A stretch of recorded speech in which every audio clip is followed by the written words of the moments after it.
Bon, bonjour à tout le monde.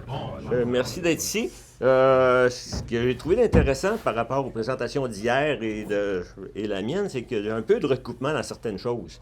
On a vu de l'impression 3D, on a vu en fait du contrôle d'observatoire, etc., etc. Ça fait que ça devrait pouvoir rejoindre un petit peu ce qu'on a vu hier et ce matin. Fait qu'on commence par ceci. Remarquez que dans cette présentation, il n'y aura pas de décret ni de tarif. Ça fait qu'on devrait être correct.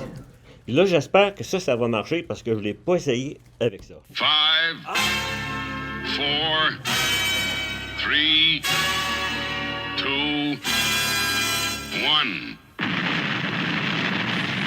Ça va peut-être vous rappeler certaines émissions de vos enfants. Go.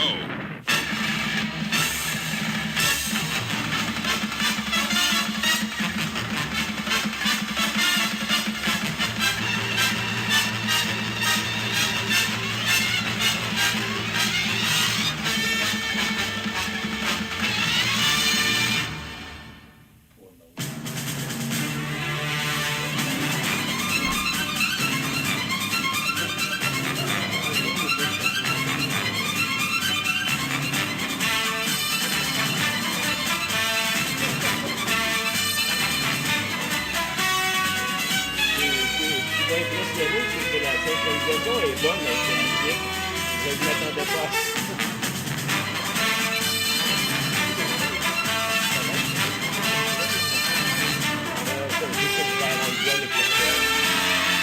Ça dure encore. Ça dure une minute et demie au total. Là, il est en train de faire il stationne la monture.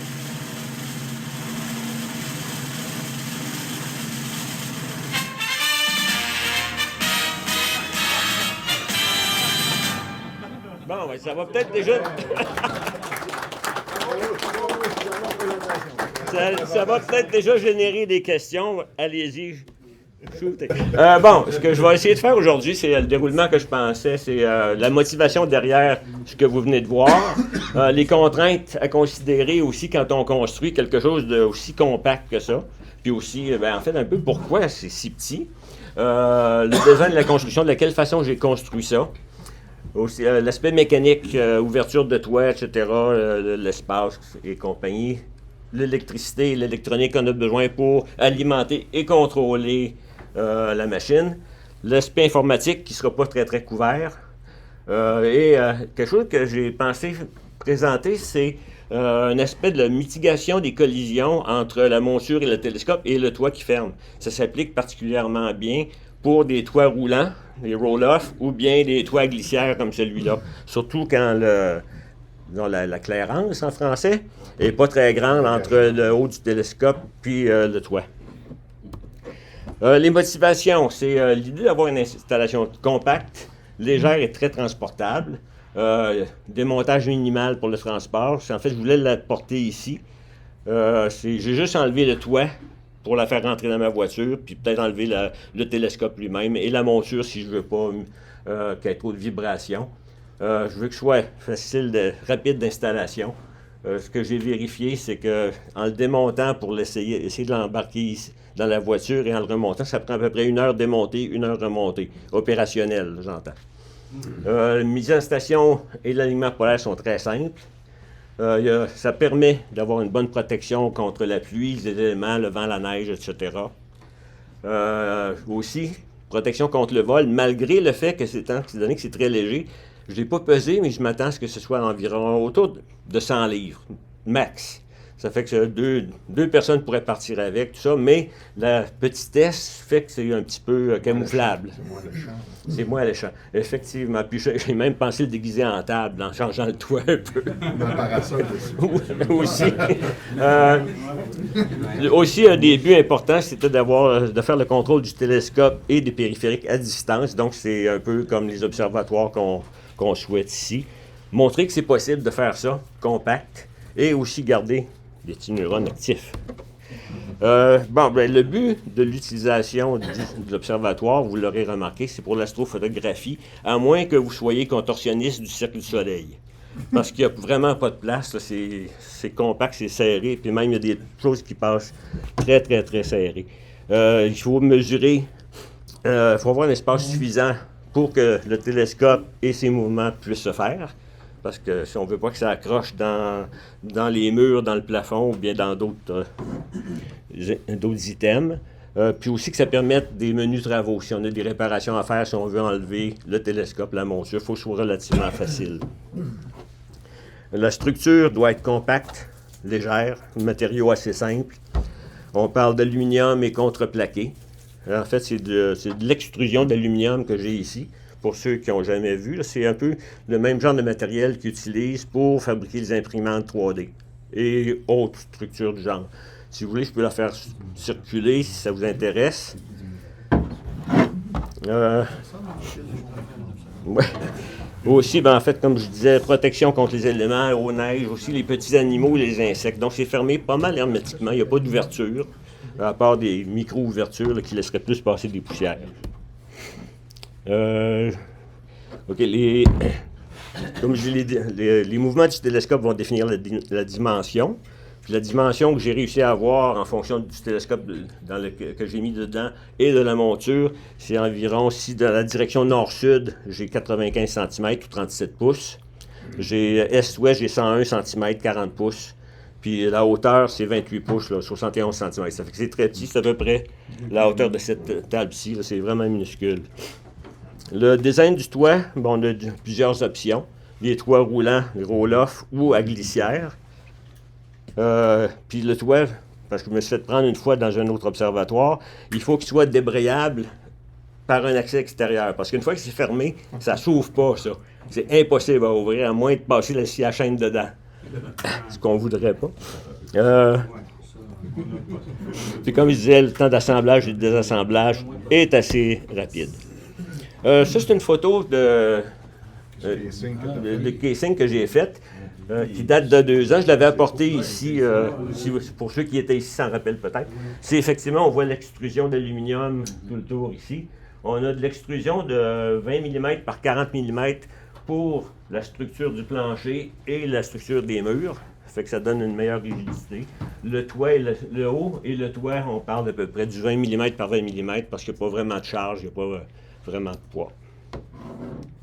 La monture est aussi montée ici sur deux extrusions de 20 par 40 et sur une plaque d'aluminium de 8 mm.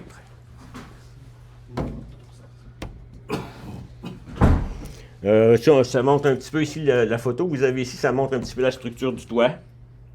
On voit les extrusions, on voit qu'il y a une feuille de plywood qui est installée là, sur le côté extérieur. Puis autour de ça, j'ai aussi une feuille d'aluminium que j'ai fait plier pour faire en sorte que si les éléments pluie, neige, tout ça ne puissent pas faire de dommages et de dégâts. Là, ce que vous voyez, c'est le toit fermé. On ne distingue pas les glissières ici, mais on les distingue ici. Si vous regardez, ici, c'est des glissières à tiroir qu'on peut acheter.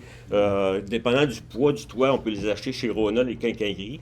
Ou il y a d'autres places comme l'E-Valley, où est-ce qu'on peut acheter des glissières qui peuvent supporter jusqu'à 600 livres, dépendant du toit que vous avez, avec différentes longueurs. Fait que dépendant de votre taille d'observatoire, ben, il y a moyen d'ajuster tout ça en fonction là, des besoins. Tout ça, c'est avec des 2 méthodes? Tu as commencé tout de suite avec des glissières? Non, j'ai une version, je vais montrer un télescope, un observatoire précédent qui a été modifié, mais je vais vous expliquer un petit peu le premier principe. Ça part un petit peu, des fois ça tend à bloquer. Oui, j'ai ce problème-là, puis je vais vous montrer un petit peu. Ici, si on voit l'intérieur de l'observatoire, ce qu'on voit ici, c'est des actuateurs linéaires, un petit peu comme celui-là. Ça, c'est un gros que j'avais utilisé au début. Ce que ça fait, c'est comme dans les voitures pour relever les haillons arrière. C'est une vis, en fait, qui tourne, qui pousse là, un piston qui a un cylindre ici. Là, ça permet de faire glisser le toit, un côté du toit d'un bord et l'autre côté du toit de l'autre côté. Puis on mentionne, OK, un des problèmes que j'ai eu, c'est que les mousses de glissière, des fois, ils vont avoir tendance à tordre un petit peu, surtout quand elles ne sont pas faites très fortes. Fait que ce qui arrivait, c'est qu'ici, ça pousse, Puis là, de ce côté-là, tout d'un coup, lui, il bloquait. Puis là, ça pouvait causer, ça tordait, quelque chose du genre. Fait que ce que j'ai fait, oui, avec le feu, c'est que j'ai pris mon actuateur, puis je l'ai envoyé à angle ici pour qu'il arrive un peu avant la moitié du toit. Fait que là, il pousse de façon plus équilibrée. Puis là, le problème est réglé, ça marche bien, mais ça laisse moins de dégagement pour certains morceaux. Mais Il y a moins long à étirer. il étire de la même façon, OK, c'est juste que tu le pars du centre. mais je le pars du centre, ça fait que les forces sont plus équilibrées, sont réparties. Fait qu'il n'y aura pas tendance à tordre de même. Il va pousser au centre, puis il va pousser. Mais ça se pousse pas bien à conduire à bras, parce que ça, c'est... Ah, à bras, ça se pousse, ça se tire tout seul. C'est comme un tiroir, en fait. Ah, ok. Parce que toi, tu voulais l'avoir. Ben moi, c'est ça, je voulais l'avoir automatisé. Puis l'avantage de ces actuateurs-là, principalement, c'est qu'il y a une détection de force dedans. Fait que s'il pousse, puis à un moment donné, il arrive à un obstacle, puis il bloque, il va s'arrêter automatiquement. À ce moment-là, il faut le rétracter puis le ramener. Il n'y a pas de capteur inutilement pour ça. C'est lui-même. C'est lui qui décide. Puis il y en a, c'est aussi disponible avec de l'information de positionnement. C'est qu'on peut savoir où il est rendu dans sa sortie, puis tout ça. Là, OK. Des fois, tu peux savoir s'il pousse égal, tu vas le voir. Oui, aussi. chiffres pourraient correspondre ou pas. Puis en fait, idéalement, c'est ça d'en avoir 2 de chaque côté pour pousser vraiment égal, mais à cause de l'espace, on ne l'a pas.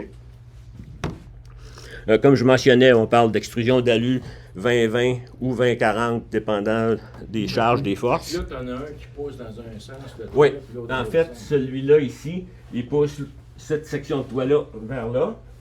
Puis celui qu'on voit de l'autre côté, lui, il va pousser l'autre moitié de toit par là. Puis pour ceux qui ont, je ne l'ai pas mentionné, c'est un toit qui est séparé au milieu. Fait qu'il s'ouvre. Ben, en fait, on l'a vu dans la vidéo aussi. OK. Revêtement contreplaqué et du parement de bois pour l'extérieur. On voit un petit peu, là, c'est du parement de bois qu'on peut acheter en feuille de 4x8. Ça se travaille bien, c'est déjà pré-peinturé, tout ça. Et voici version 1,5 et version 2. Ça, c'est plus gros. Je peux rentrer à l'intérieur. En fait, j'enlève un panneau. Je peux faire des travaux à l'intérieur. C'est assez facile. Ça peut probablement supporter des télescopes jusqu'à un C11. Parce qu'en fait, là, le télescope est rangé puis il est couché à l'horizontale. Puis le toit, il y a de l'espace aussi en dessous du toit pour que le télescope puisse être un peu plus haut. Les glissières sont beaucoup plus fortes. Je pense que c'est 400 livres que ça peut supporter.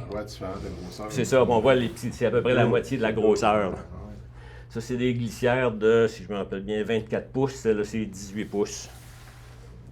Puis le toit, en fait, c'est un toit fait avec du polycarbonate. Je pense que c'est Denis Bergeron qui m'avait donné cette idée-là, à un moment donné, parce que c'est ce qu'il utilise pour faire son toit ici.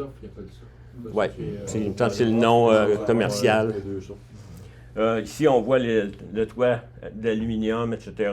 Puis on voit aussi, on voit la nouvelle version des actuateurs. Si vous remarquez, c'est peut-être pas évident. Je sais pas si je peux y aller, mais dites-vous, ici. Ici, là, le noir, là, il s'en va... Ouah! Excusez-moi! C'était pas le but. Il s'en va un peu plus vers le centre au lieu de s'en aller longitudinalement comme on le voyait tantôt. Fait que ça a réglé tous les problèmes. Puis c'est... Ah, OK. Celui-là, ça fait à peu près 2 ans et demi, 3 ans qui est plus connecté au réseau électrique de l'Hydro-Québec. C'est 4 panneaux solaires avec une batterie au silicium, sodium, je pense. C'est des batteries, c'est pas des au plomb, c'est aussi lourd qu'au plomb, mais ça peut se recharger à 45 degrés sous zéro, ça fonctionne à des températures, c'est jamais eu de problème, ça fonctionne bien, c'est rechargé tout le temps, je peux ouvrir le toit, le fermer. Puis il y a un élément qui est toujours allumé là-dedans, qui fait que j'ai juste envoyé une commande de l'intérieur, toute l'électronique s'allume, puis c'est pas des power switch, c'est juste un petit Arduino avec un relais, ça part tout. Puis aussi, pour pas me faire prendre, j'ai des mécanismes où j'ai accès à l'extérieur pour pouvoir débrayer les actuateurs. Ou je peux même, celui-là, je peux même l'alimenter de l'extérieur. J'ai juste à brancher 12 volts. Ça, sur un Reddit, on a fait on le voit, je pense, de l'image, le fil qui branche en dessous. Non, ça c'est les panneaux solaires, mais j'ai un autre fil qui est un petit peu caché ici derrière. Parce que j'ai juste rentré une prise, les prises d'auto, là, 12 volts, je la mets d'un côté, puis je peux soit avec un actuateur, avec un interrupteur, je peux faire sortir ou rentrer les panneaux. Mécanisme d'ouverture, comme je disais, des actuateurs linéaires avec détection de force. Ils ne consomment pas trop, 3,8 ampères à 12 volts, puis il y a une puissance de 10 kg. Ça fait qu'ils peuvent pousser horizontalement ou en fait verticalement 10 kg. Puis étant donné que le toit, il n'y a vraiment pas beaucoup de force à ce moment-là dans l'horizontale, ça pose aucun problème. La capacité des glissières, c'est à peu près 50 kg. C'est une centaine de livres. Puis ça devrait ça supporte le poids du toit, de la neige et de la glace. Mais je ne l'ai pas encore sorti beaucoup l'hiver, j'ai plus fait des tests, tout ça. C'est combien le poids du toit? Le poids du toit? Ouais. Ben ça revient, tu prends ça de même. Puis... Ah oui, c'est très très léger. Par-dessus un plywood, un quart, avec ces petites choses-là ici. Ça fait que ça, c'est pas C'est pas lourd. du bois, là. C'est pas ton framing, c'est pas du bois. C'est le framing, c'est de l'aluminium. Ça fait que ça sauve du poids, ça donne de la rigidité aussi, plus que l'équivalent un par un en bois, ça prend de l'humidité, ça tordrait tout ça. Ça fait que ça pèse les panneaux. C'est vraiment léger. C'est ça qui est le fun, c'est que je peux démonter ça, puis ils sont clippés à l'intérieur, ça fait que je peux les sortir, tirer le panneau, là, je l'enlève de l'observatoire, je fais ça pour l'autre panneau, embarque ça dans la voiture, mets des panneaux de côté, puis on peut partir avec. Il faut considérer aussi une pente suffisante pour l'évacuation de l'eau. Celui-là, il y a une pente minimale, mais ça respecte, selon ce que j'ai lu, les normes là, pour l'évacuation de l'eau sur les toits plats. C'est à peu près, je pense, 1 pouce par pied ou quelque chose comme ça. Quand les deux toits sont ramenés en côté de l'hiver avec la pluie et la glace, est-ce que ça vient gemmer au centre? Non, ça ne jamme pas. Puis de toute façon, les choses sont... Parce qu'il y a de la façon que c'est fait, on ne peut pas vraiment le voir. Comment je vais essayer de montrer ça? C'est une moitié du toit, ça finit avec une chose d'aluminium en L. Puis sur l'autre partie du toit, j'ai une affaire d'aluminium qui s'en vient ici. Ça fait que, puis avec un caoutchouc tout le tour, ça fait que ça vient protéger les entrées d'eau. Okay. C'est sûr que s'il y avait une grosse accumulation de neige, puis ça fondait après, bien là, ça pourrait... Ton toit en pente, là, que tu avais comme ton son-top, il venait comme un petit peu plus loin. Oui. Probablement faire cacher la fente, justement. Je peux retourner rapidement. On voit peut-être sur l'image. Oui, celui-là, tu vois, celui-là, ce côté-là, il va plus loin, celui-là, il va, c'est le même principe que ça aussi, mais il va par-dessus l'autre en plus. Il n'y a pas de problème avec le vent quand il vente fort et il pleut? Non, non, regarde, Ça va bien? il n'y a rien qui est rentré là-dedans. En fait, le problème que j'ai eu, c'est que j'ai un ventilateur dans celui-là pour faire un échange d'air, puis ça a été au printemps, à un moment donné, quand le pollen commence à sortir, c'était rendu tout jaune à l'intérieur. Le pollen est rentré là-dedans, puis OK, on ne fera pas marcher les fans au printemps quand il y a trop de pollen parce que c'est une erreur. Mettre un filtre EPA. Oui, j'avais pas pensé à ça, mais effectivement, s'il faut penser à mettre un filtre. Fin de place, oui. Ça, on vient de le voir. En fait, une autre photo de l'aspect mécanique, là, où on voit un petit peu le toit, puis on distingue l'électronique derrière, que je vais vous la montrer un petit peu plus. Ici, j'ai une caméra de surveillance. Fait que je peux voir si jamais il y a de quoi qui ne marche pas ou quelque chose comme ça. Puis on voit comme je disais, on voit le plywood ici avant l'installation de l'aluminium qui est ici. Fait que ça, c'est tout vissé. Fait que ça peut tout se l'élément polaire, comment tu le fais? Parce que ton télescope est fixé. C'est une maladie. Il y a des roulettes en dessous, c'est facile. En fait, l'alignement polaire, c'est ça. Une fois que ta cabane est alignée... Faut que tu bouges la cabane. Il faut l'installer, c'est comme un trépied ou n'importe quoi. Tu l'installes de façon grossière sur le pôle, du moment que tu sois dans ta plage d'ajustement, et j'y viendrai. Hop, c'est sur l'alimentation. Ça peut être alimenté de différentes façons. La plus simple, si on veut être en nomade ou bien si on veut s'installer sur un terrain de camping pendant quelques semaines, c'est qu'on apporte des panneaux solaires et une batterie lithium. Puis ça va être correct. Ça recharge le jour, on s'amuse la nuit. Ou localement à la maison, bon, on peut se connecter sur le 120 avec une alimentation 12 volts, à peu près 10 ampères. Pour protéger le tout, j'utilise dans les autres observatoires, dans l'autre observatoire, un régulateur de voltage qui passe de 9 à 18 volts à 12 volts et demi, 8 ampères. Fait que ce qu'il y a, c'est que si ma batterie ou mon alimentation descend, ou je promène beaucoup d'entre la plage de batterie qui serait à peu près quoi, de 10 à 13 volts à peu près, ben ça va quand même me donner ça. Ça a une tendance, ça va aider. C'est toujours 12 volts, ça va protéger l'équipement, parce qu'il y a certains équipements qui ont l'air plus sensibles aux variations de voltage. Fait que c'est ça. Les montures, peut-être les caméras aussi. L'électricité se fait par un petit panneau électrique avec des fusibles de genre automobile, les petits fusibles ATO. Puis là, on y arrive. Ça, c'est le contrôle de relais et alimentation. Avec ça, j'ai une petite télécommande. Je pèse dessus, ça allume tout le kit. Ça fait que ça part toute l'électricité et l'électronique de l'observatoire. La distribution électrique se fait ici. Je rentre 12 volts de ma batterie ou de mon alimentation et je m'en vais aux différentes composantes. On a l'Ethernet et Wi-Fi. Puis ce que j'ai fait qui est intéressant, c'est que j'ai configuré un routeur avec le même nom et les mêmes mots de passe que le routeur de la maison. Fait que si je m'en vais en remote, j'apporte mon routeur, je me branche, puis la patente, elle pense qu'elle est à la maison, là. Elle se connecte directement comme s'il était à la maison sur le routeur principal. Fait que ça fonctionne bien, c'est le fun pour ça. On n'a pas de tracas de changer des noms ou de renommer tout.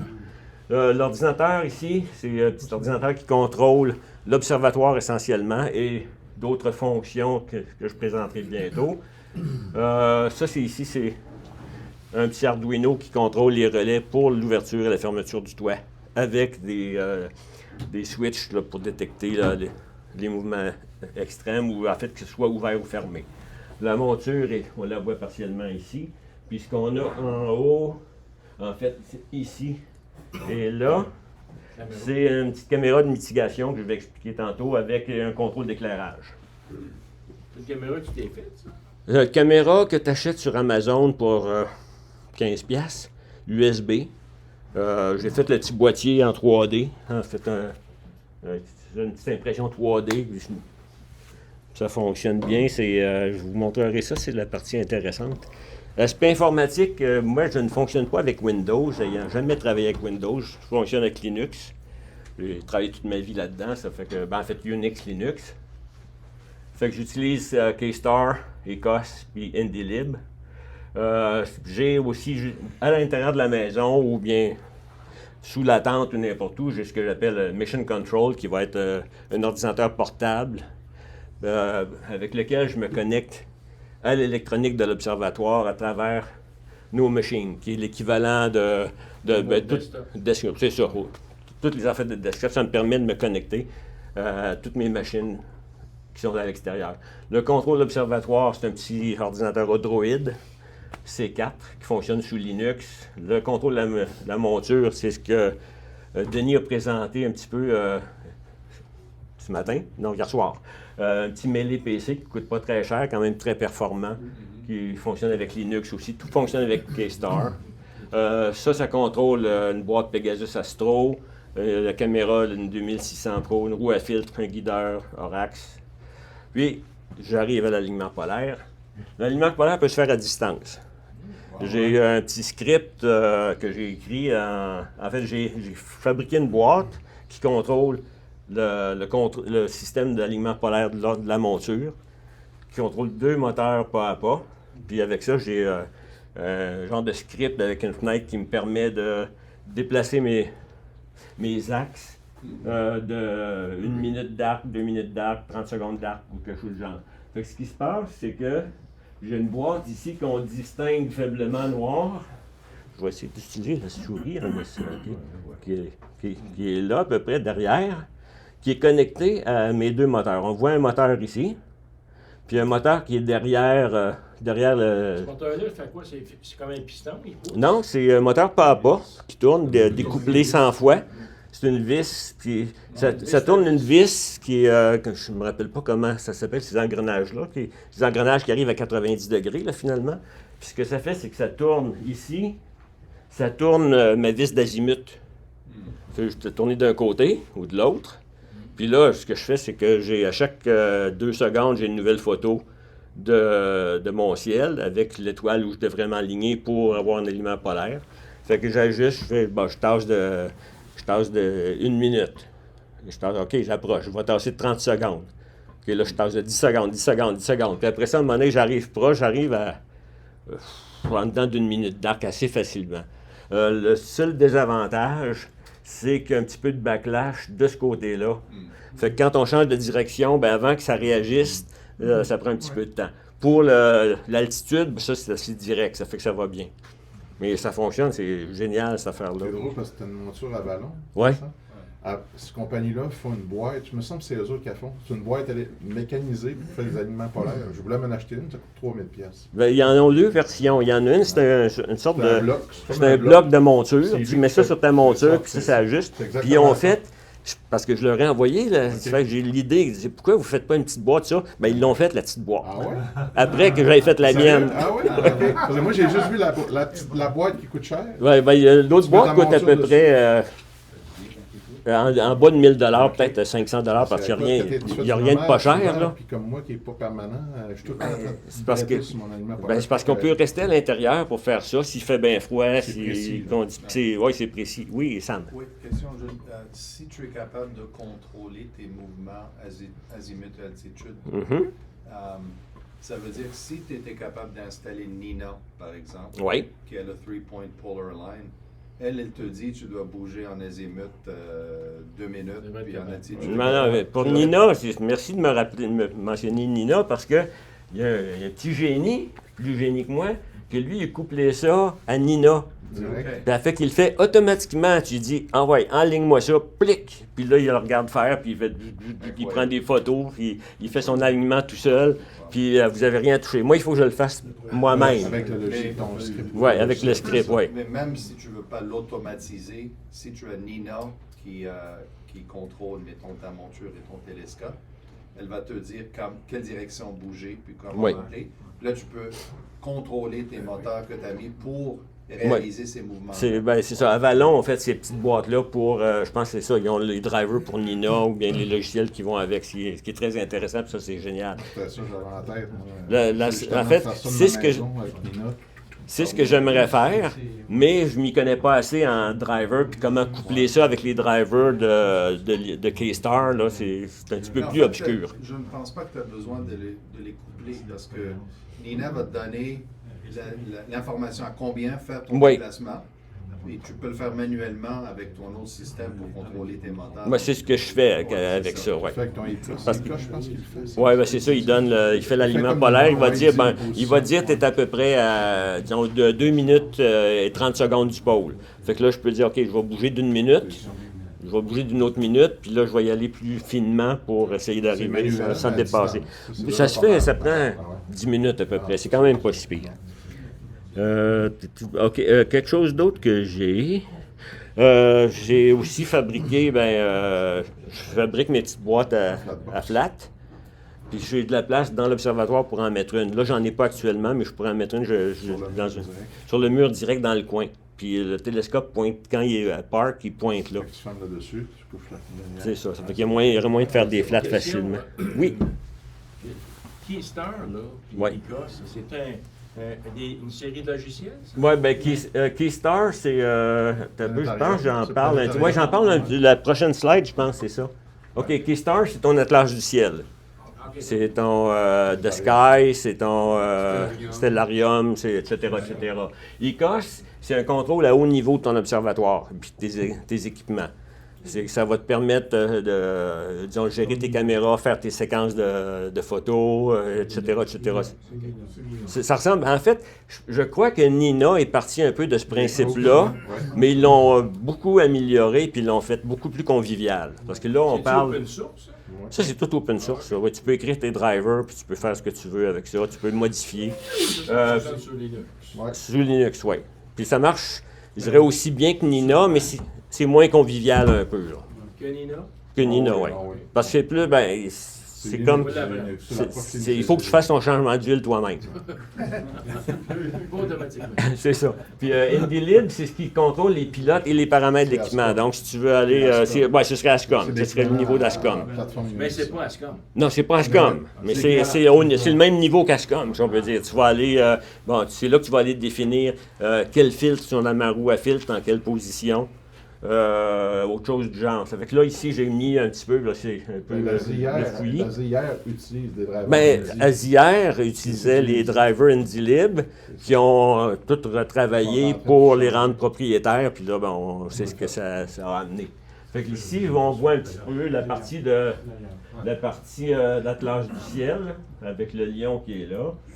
Puis quelques autres constellations. La partie qu'on voit ici, c'est ce qu'on appelle Écosse, qui est en mode monture. Fait qu'avec ça, je peux jouer avec ma monture. Je peux la déplacer, je peux lui dire, là, je veux qu'on définisse la position de stationnement, puis je veux la sauver.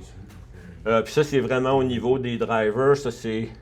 Celui-là, c'est OK pour la monture aussi, où est-ce qu'on peut se connecter. On peut avoir des modes sidérales, solaires, lunaires, etc. Stationnement. Il faut que tu ailles chercher les drivers. Mettons que tu as une caméra ZWO, Ouais. une monture avalante. Mm-hmm. Ces drivers-là, il faut que les autres fabriquent des drivers pour ça. Eux autres sont allés chercher ce qu'ils appellent le SDK, merci. Puis ils ont le Software Development Kit. Puis ils ont écrit leur driver. Puis c'est tout en langage C ou C++. C'est en langage évolué. Ça fait que c'est complexe parce que ça se parle tout un l'autre. Mais c'est très bien fait. Puis c'est quand même assez... Il y a moyen de se suivre un petit peu comment ça fonctionne. Ça supporte-tu pas mal toutes les caméras qu'on connaît? Là, Oh oui. Regarde, moi j'ai des WO. Ça supporte... c'est... Player One. C'est quelle caméra que Martin Desrosiers avait? Comment ça s'appelait? Parce que ça supporte ce nom de caméra-là. Aspen? C'était le modèle, c'était Aspen, mais c'était une autre compagnie qui faisait ça. Ça supportait ces caméras-là. Ça supporte un paquet d'affaires. La liste est longue. Indigo, en fait, c'est Mac aussi. Oui. Ça englobe les... Ça supporte aussi l'autofocus que j'ai acheté pour mon C8. Oui. Je suis capable de... La dernière monture de Skywatcher, la 150i, ça le contrôle aussi. C'est juste que là, j'ai gossé parce que il y a deux versions. Tu as comme la version tablette, où ce que là, je voyais vraiment Wave 150i, puis la version ordinateur, parce que c'est la version ordinateur, oui. Qui, elle, il fallait que ça soit EQ-mode. Ouais, les noms sont peuvent être différents. J'ai gossé un bout avant de le trouver. C'est comme Ascom. Ouais. Fait qu'il y a vraiment tous les drivers, en tout cas. Puis, ce qu'il y a d'intéressant, je ne sais pas si Nina a ça, parce que les autres qui ont fait à un moment donné pour le focus, il y a un gars qui a développé un outil qui permet d'on passe le focuseur dans cet outil-là, puis ça va chercher là, les écarts, là, ça réduit l'écart de recherche pour le focus pour aller trouver le V-curve le plus beau possible. Fait que là, il nous donne, OK, ça, c'est, je pars de là, on n'est pas obligé d'aller là, je rentre là. OK, là, on est dans une plage qui est correcte. Là, on V-curve, on peut le calculer là. Puis là, aujourd'hui, ton V-curve, là, ça va être ça. Fait qu'il fait ça de façon un peu itérative. Ça prend une dizaine de minutes à peu près. Puis après ça, tu fais tes V-curves, ils sont toujours très beaux. Puis, Ocus Focus. C'est peut-être ça. Quand ils ont bâti, j'avais suivi, eux autres, ce pilote-là. Puis c'est ça, écoute, ils sont pas fous, là, ils ont vu aussi. Puis les gens disent, il nous faudrait ça, nous, dans l'INA. Puis là, en fait, c'est ça, ils regardent ce que les autres font. C'est open source, les gars. C'est parce qu'ils regardent ce que les autres font. C'est mathématique, c'est tout pareil, c'est le même principe. Il faut juste avoir quelqu'un qui sache comment calculer ça, bien calculer, puis après ça... Convertir dans le long terme. Exact.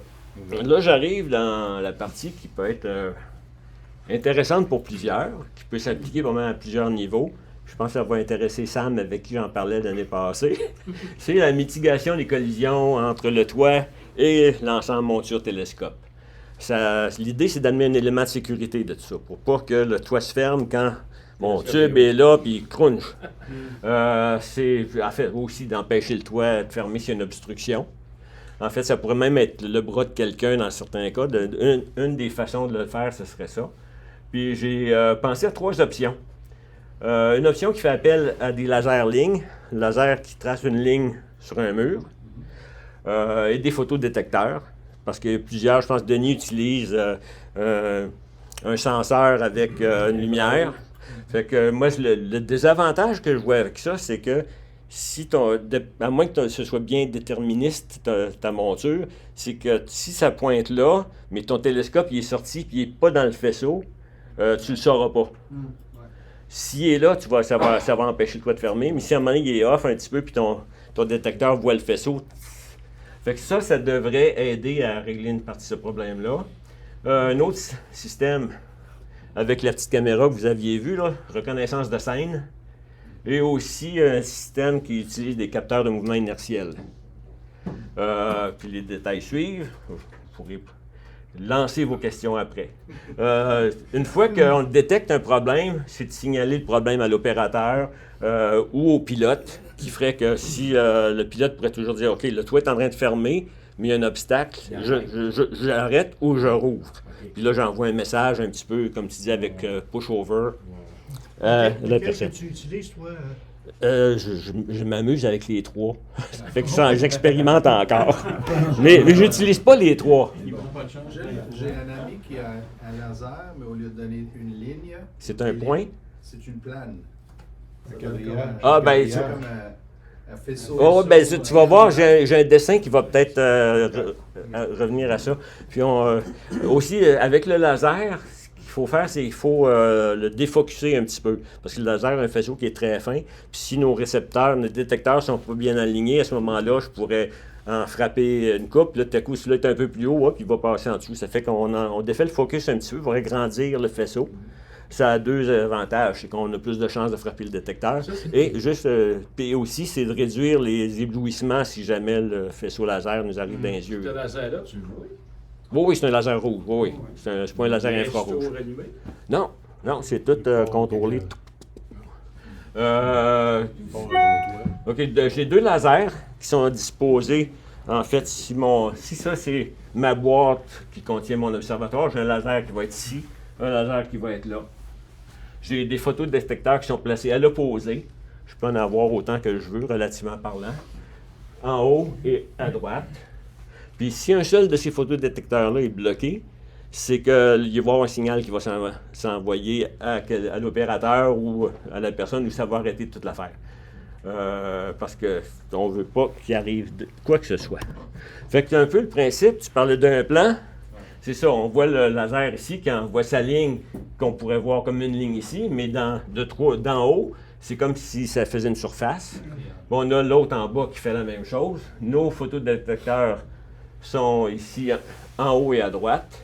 Maintenant, je peux peut-être prendre ça. Si j'ai un obstacle ici, qui serait mon tube de télescope, à ce moment-là, le détecteur en haut à droite complètement va être bloqué. Il va être dans l'ombre du tube optique ou de la monture. Puis le détecteur à droite, au centre, même chose. Donc, ça va nous dire non, pas question, je ne ferme pas, parce qu'il y a quelque chose qui est encore dans le chemin. Fait que ça, c'est assez simple. Ça peut probablement remplacer presque directement un système comme tu utilises. C'est juste les connexions entre chacun des détecteurs va peut-être se faire par un Arduino, sur une pin, chacun sur une pin d'Arduino, puis on fait une opération logique qui dit que, OK, il y en a un qui est bloqué, on coupe tout.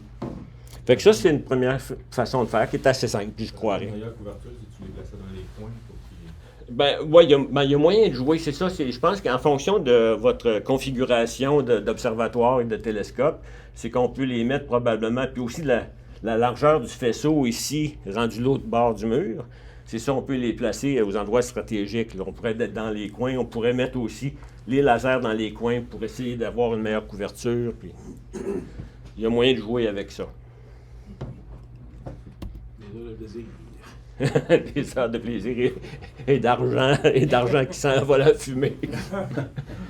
Mitigation de collision par la reconnaissance de scène. Ça, c'est quelque chose que j'ai pensé à ça je pense à l'été ou l'automne passé. L'idée, c'est qu'on prend une caméra et on photographie notre monture quand elle est stationnée. Puis, c'est aussi, ça va se faire par analyse d'image par similarité. structurel. C'est qu'on regarde, la caméra prend une photo, elle regarde l'image, puis elle dit OK, il y a ça, puis on va prendre une deuxième photo, puis on va comparer les deux. Fait que c'est ça, on définit un certain degré de confiance, dans le sens que si mes deux photos ne sont pas exactement identiques, là, si je ne suis pas à 100% de confiance, c'est que je devrais pouvoir me permettre de fermer aussi mon observatoire. Parce que c'est pas précis à 100%, etc. Fait que l'idée, c'est qu'on prend une photo, comme je dis, la monture stationnée, avec une cible qui peut ressembler à ça idéalement, mais c'est pas nécessaire. Avec les petites caméras USB que je pense qu'ils sont 15-20$. On procède à l'opération du télescope. On s'en va prendre nos photos, on fait ce qu'on veut. Puis là, on décide, OK, j'ai fini, je ferme. Puis là, ce qu'on fait, c'est que périodiquement, on va prendre des photos quand on ferme. Quand le télescope se rabat pour se stationner. Puis à chaque fois, on va comparer. OK, non, je ne suis pas fermé, je ne suis pas fermé. Mais le degré de confiance, le niveau de confiance va augmenter jusqu'à ce que le télescope soit stationné complètement. S'il y a un problème, bien là, ça ne fermera pas. Si, un instant que je me retrouve, c'est ça, si la similarité est plus grande que le degré de confiance qu'on a défini, comme moi je l'ai défini comme étant 95%, c'est que là, si je suis au-dessus de ça, OK, tout est beau, mon télescope je peux avoir confiance que mon télescope est stationné. Puis là, je peux fermer mon toit. J'ai pensé, à un moment donné, récemment, j'ai vu quelque chose qui parlait de l'intelligence artificielle qui était utilisée pour faire ce genre d'affaires-là. Mais je ne suis pas sûr que ce serait pratique dans ce contexte-là parce qu'il y aurait un coût peut-être plus élevé au niveau coût de traitement parce que les petits ordinateurs qu'on a là-dedans ne sont pas faits pour traiter des grosses données là, d'intelligence artificielle. Ça fait que je ne suis pas sûr que ce serait une bonne idée. Puis, ce que j'aurais peur, c'est que l'intelligence artificielle pourrait dire, OK, je suis assez proche pour moi, ça. Oh oui, allons-y. Puis là, bang, ça pourrait fermer. Donc, la confiance n'y est pas entièrement. Puis, comme je dis, ça, c'est l'exemple de cible que j'ai dessiné. Puis, on peut coller ça à des endroits stratégiques sur le télescope. Ça, c'est un exemple réel que j'ai fait là, avant de m'en venir. Ici, ça, c'est le télescope stationné, une photo que j'ai prise. Vous voyez, on voit la cible ici, on voit des éléments de monture. Je crois que c'est un petit bout du tube qui est là. Là, c'est le toit. Ça, c'est non stationné. On voit que le niveau de confiance est de 54%. Ça fait qu'on sait qu'il y a du danger à fermer le toit. On ne touche pas à ça, le toit reste ouvert. Puis ici, ce que j'ai ici, en comparant ces deux-là, c'est que j'ai un intervalle de confiance ou un degré de confiance à 96%. Donc, je peux dire oui, mon télescope est bien stationné. Puis pour être sûr, je ne prends pas juste une mesure, j'en prends 5.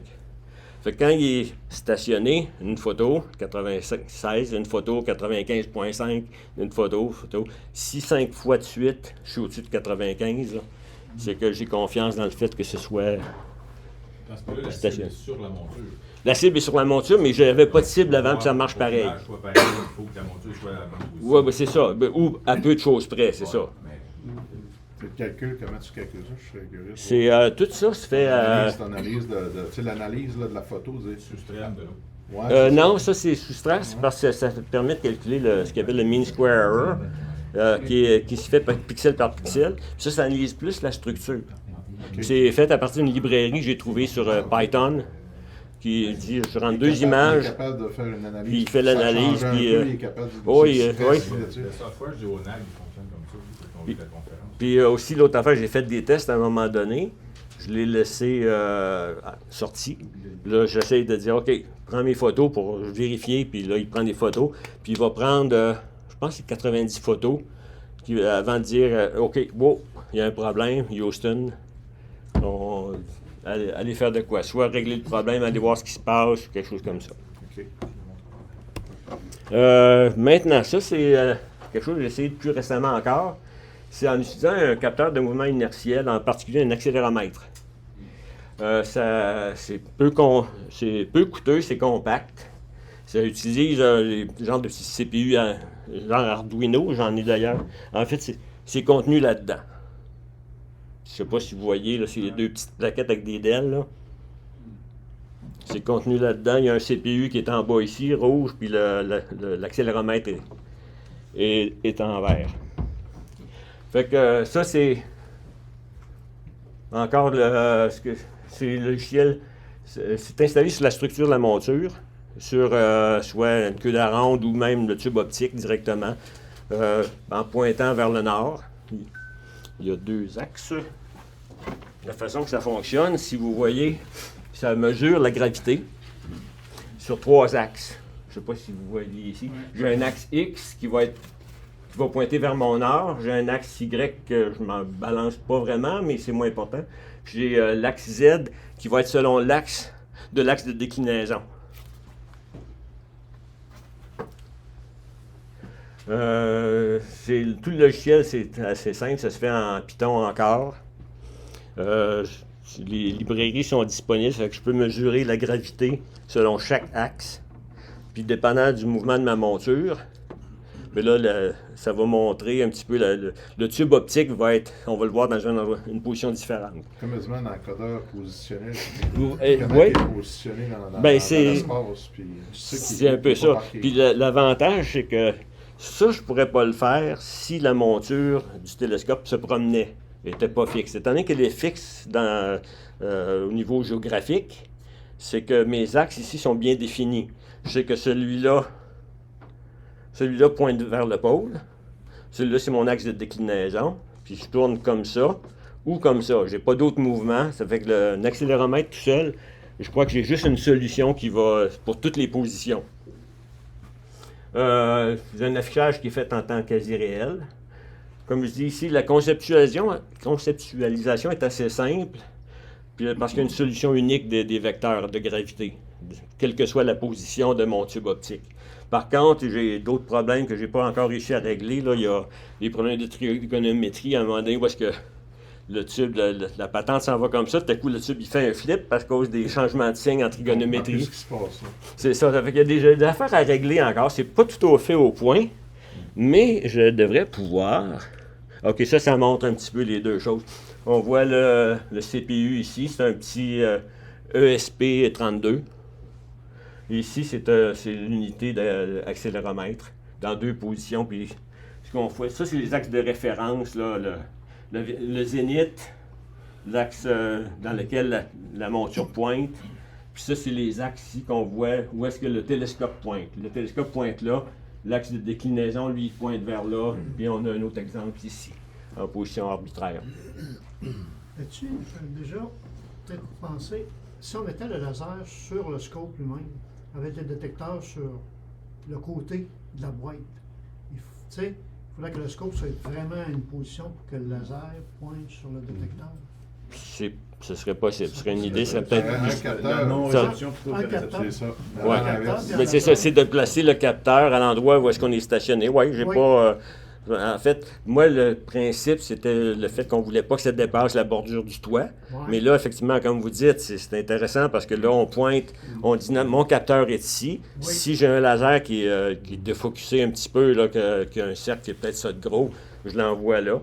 Puis ça va me dire que oui, je suis dans une zone qui est acceptable. Parce que ce ne sera pas toujours exactement, ça peut varier un petit peu, effectivement. Ça serait beaucoup moins tôt. Tu as une ben oui, j'avais pas. C'est l'envers, tu penses que tu viens de repogner encore d'ouragan. Ah ouais, ben non, on peut essayer ça. C'est pas de l'argent dans le feu. Là, je vais essayer de vous faire une petite démonstration. Je vais vous remercier. Avant la démonstration, je vais vous faire un petit remerciement aux organisateurs de la CAIC et les participants d'être ici. C'est très intéressant. Puis j'espère avoir suscité beaucoup d'enthousiasme à relever des défis innovateurs et dépenser de l'argent. Donc là, je m'en vais à ma petite démonstration en espérant. Oups, excuse-moi. Oui. Vas-y. Qu'est-ce qui arrive si on change de télescope, parce que ça arrive souvent, ça reste. OK, ça dépend de ce que tu entends par changer de télescope. Si tu as une monture où est-ce que aujourd'hui je fais du grand champ avec quelque chose, demain je fais de la galaxie avec une longue focale, ou si, là je change de télescope, ça fait 3 ans que je l'ai. Puis, si c'est sur une base régulière, c'est un peu. Je pense que ce principe-là de détection, là, où est-ce qu'on va pointer le laser, ça va être plus facile à ajuster. Tandis que les autres, c'est peut-être un peu moins probable. Ouais. Tandis que celle avec les photos, ou celle avec que je vous présente là, ça n'a pas besoin d'ajouter. Quel que soit le télescope, il photographie la monture. Fait que je photographie la monture stationnée. Puis quel que soit le télescope que je mets au-dessus, à moins que beaucoup de choses changent autour, ça devrait être la même photo que la référence selon le télescope, mais en stationné. La boîte, par exemple, elle a grossi pas. Non. La question était surtout. OK, excuse. Parce que tu sais, je comprends que c'est optimisé pour que ça soit le plus petit possible par rapport à un tube. Oh oui. OK. Là, tu parles de l'observatoire. Si tu avais à refaire ça, en disant, ben, je veux pas en faire un à chaque fois que je change de tube, est-ce que tu le ferais un peu plus gros? Ou Oui. Ben, j'ai des plans pour quelque chose d'un petit peu plus gros, là. Avec même principe, mais quelque chose où je pourrais entrer dedans. Puis mettre peut-être des lunettes peut-être un C11, C14, ce genre de télescope-là. Puis c'est l'idée de le garder, étant donné que c'est astrophotographique, c'est l'idée de le garder assez bas au sol, parce qu'on n'a pas besoin d'être nécessairement haut, à moins qu'on veuille être toujours à l'intérieur faire des choses. Ce qui est nécessaire souvent, mais... As-tu des problèmes de stabilité parce que c'est sur roue? Il n'est pas sur roue. Ben là, il est sur roue pour le transport puis pour le promener. Le gros, il est sur roue, mais il est monté sur des blocs, les roues ne touchent pas à terre. Fait que c'est ça. En fait, c'est plus si j'ai quelque chose d'important à faire l'hiver, ben, au lieu de travailler dehors à la neige ou au froid, ben, je pouvais le rouler puis le rentrer dans le garage. Et tu peux te mettre théoriquement des petites pattes, des pattes indépendantes, 4 pattes indépendantes, que tu moulines, tu soulèves. En fait, d'ailleurs, ma petite roulotte est faite de même. En fait, j'ai des idées encore plus bizarres que ça. J'avais une idée à un moment donné où est-ce que je prenais 3 affaires de même avec un accéléromètre qui me donnerait le niveau de mon plan là, du plancher. Puis là, dépendant de mon plancher, je ferais ajuster les accéléromètres pour mettre mon plancher au niveau. Comme une roulotte, comme les grosses roulottes. Comme les grosses roulottes, c'est ça. Mais ce serait d'en avoir 3 plutôt que 4, parce que là, 4, on joue avec quelque chose qui pourrait... Il y a un coin qui marche moins. Là. Fait que ça, c'est... j'espère que ça va marcher. Là, ça coûtera pas avec plus cher. Oups! Bon, ça, c'est ce que je vous montrais tantôt. Imprimé 3D, d'ailleurs. La petite monture test pour m'amuser, là, essayer de comprendre des bébelles que des fois je crois. Non, pas harmonique, c'est monture plastique. Il n'y a pas de petit moteur. Il n'y a pas de petit moteur dedans. Fait qu'on voit. Attends un petit peu, je vois. Ça, c'est ton micro-observatoire que tu veux faire. Il va aller d'un petit bac avec une petite monture. OK, ah ouais, c'est ça. Mais là, ça va prendre des expositions de 10 heures, 20 heures pour avec prendre. Une petite lunette toute petite, là. Fait que ça, on a la position qui est. Vous allez voir, il y a des bugs. Ça indique à peu près la position de mon tube optique, qui est la boîte grise. Puis si je tourne, il ne faut pas que je me trompe parce que là, je vais me faire avoir. OK, je tourne. Bon, disons que là, je suis en train de stationner mon télescope. Il vient là. Puis là, je peux même aller un petit peu en bas, en bas de l'axe ici. Fait que ça va m'indiquer un petit peu où est-ce qu'est mon télescope dans l'espace. Puis je peux être à l'intérieur, puis je regarde ce graphique-là. Puis là, quand il sort, ben... Mais j'ai un petit problème encore d'axe X. Mon axe de déclinaison, il ne marche pas bien. Mais juste pour le stationnement, ben, ça fonctionne bien. On le voit stationner, pas stationner. Fait que, non, c'est... c'est vraiment bien. Puis c'est pas grand-chose, ça se connecte sur un PC, ça part... En fait, quand on part le logiciel, ça part une fenêtre web, puis ça montre ça. Ah, je pense que tu avais tout codé ça. Il est hot, le gars. Ah non, j'ai pas... Non, on utilise des librairies. C'est bon, des librairies. Bon. Juste moi. Mais, on est modeste. Non, c'est vraiment intéressant. Fait que si vous avez des questions, ça termine ma présentation. Si je vous ai perdu, faites-vous-en pas, parce que des fois aussi, je me perds dans ça. Mais c'est tout un paquet de petites affaires qu'on peut faire. Ton bras extensible, ça, tu l'as pris sur... Ça, j'ai pris ça chez RoboShop à Laval ou à Mirabel, dans le coin de Mirabel. Puis ils vendent ça, c'est disponible. Tiens, si tu veux. Un commentaire, c'est que je trouve que ça, c'est idéal. On cherche tous un ciel réellement noir, quelque chose un ciel de Portal 1 ou 2. Et si on trouvait l'endroit, l'avantage de ça, si on peut amener ton micro-observatoire, admettons, puis l'attacher quelque part pour que personne ne le prenne. Mais c'est sûr que ça prend de l'électricité. Tu as dit que tu as des cellules solaires là, pour ça. Ça prend Wi-Fi, j'imagine, ou un système cellulaire qui va aller te donner une connexion. Je trouve que ça serait quelque chose vraiment d'extraordinaire à permettre aux amateurs comme nous d'aller chercher un endroit de Bortle 1 ou 2 avec un micro-observatoire. Mais en fait, puis aussi, la face, c'est que vous pouvez le faire à la grosseur que vous voulez en fonction de l'équipement aussi. Moi, j'ai vu des trailers.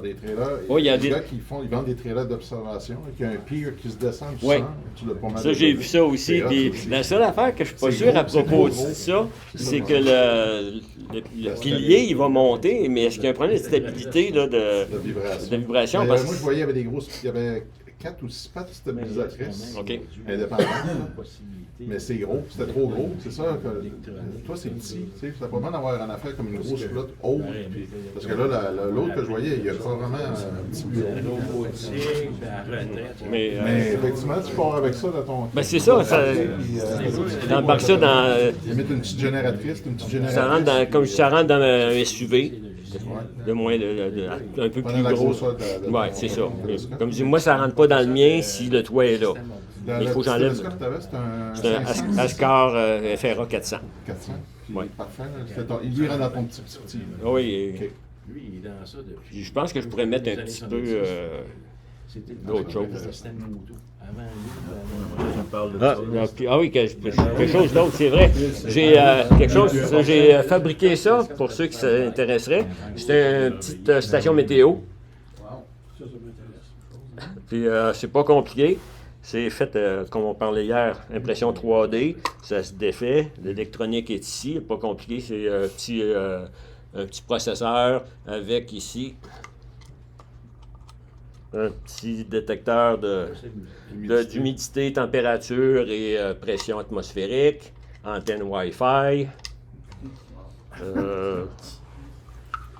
On bisoune les affaires qui nous tiennent occupés. Puis ici, il y a un détecteur de nuages.